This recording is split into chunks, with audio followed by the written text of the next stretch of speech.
Roman Catholic চার্চের সর্বোচ্চ পদাধিকারী pope কিভাবে নির্বাচিত হন? চলুন এবার এ বিষয়ে জেনে আসি। তত্ত্বগতভাবে যে কোনো বাপ্তিস্মপ্রাপ্ত রোমান ক্যাথলিক পুরুষ পোপ নির্বাচিত হতে পারেন, তবে 1400 সাল থেকে ইতিহাসে সবসময় কার্ডিনালদের মধ্য থেকেই পোপ নির্বাচন করে আসছে। এত গেল সারমর্ম। আরেকটা সারমর্ম দেই।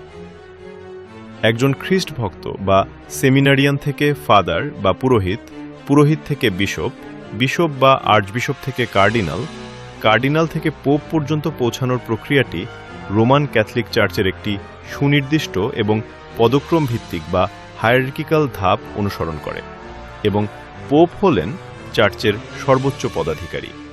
এবার জেনে আসি বিস্তারিত আসলে পুরো প্রক্রিয়া কিভাবে কি হয়।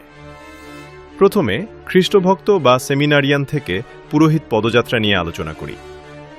খ্রিস্টভক্ত বা সেমিনারিয়ান হল পুরোহিত হওয়ার ধাপের শুরু। এর ধারাবাহিকতায় প্রাতিষ্ঠানিকভাবেই পুরোহিত হওয়ার পথে এগোতে হয়, যার জন্য মাইনর সেমিনারি, মেজর সেমিনারি থেকে পড়াশোনা করতে হয়। ধর্মতত্ত্ব, মনস্তত্ত্ব, দর্শনশাস্ত্র ইত্যাদি বিষয়েও পড়াশোনা করতে হয়।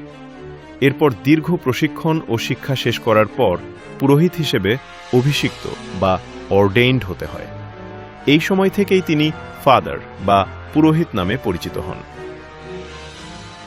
এখন আসি পুরোহিত থেকে বিশপ পদযাত্রা নিয়ে আলোচনা।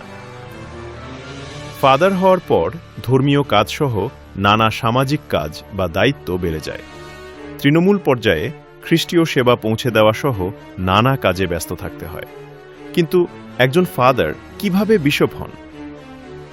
যেটা হয়, একজন অভিজ্ঞ পুরোহিত বা আর্চবিশপের পরামর্শে পোপ সরাসরি পুরোহিতদের মধ্য থেকে বিশপ পদে মনোনয়ন দেন। আর বিশপ হলেন একটি নির্দিষ্ট অঞ্চলের ধর্মীয় শাসন বা ডায়োসিসের প্রধান। এই পদটি চার্চের এপিস্কোপাল মর্যাদার প্রবেশপথ।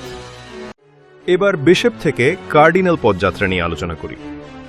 পোপ হওয়ার ক্ষেত্রে এই পদটিই হল সবচেয়ে গুরুত্বপূর্ণ ধাপ। সাধারণত বিশপ বা আর্চবিশপদের মধ্য থেকে পোপ ব্যক্তিগতভাবে কার্ডিনাল পদে নিয়োগ দেন। কার্ডিনালরা মিলে কার্ডিনাল কলেজ গঠন করেন। এদের প্রধান কাজ হল চার্চের গুরুত্বপূর্ণ বিষয়ে পোপকে পরামর্শ দেওয়া এবং নতুন পোপ নির্বাচন করা।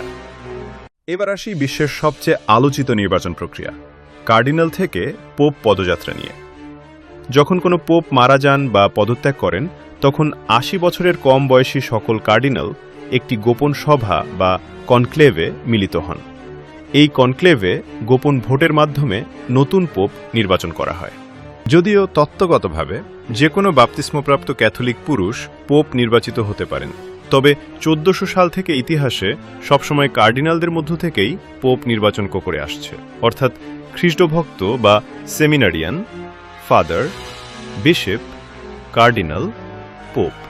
এই ধাপটি প্রচলিত এবং প্রায় একমাত্র পথ।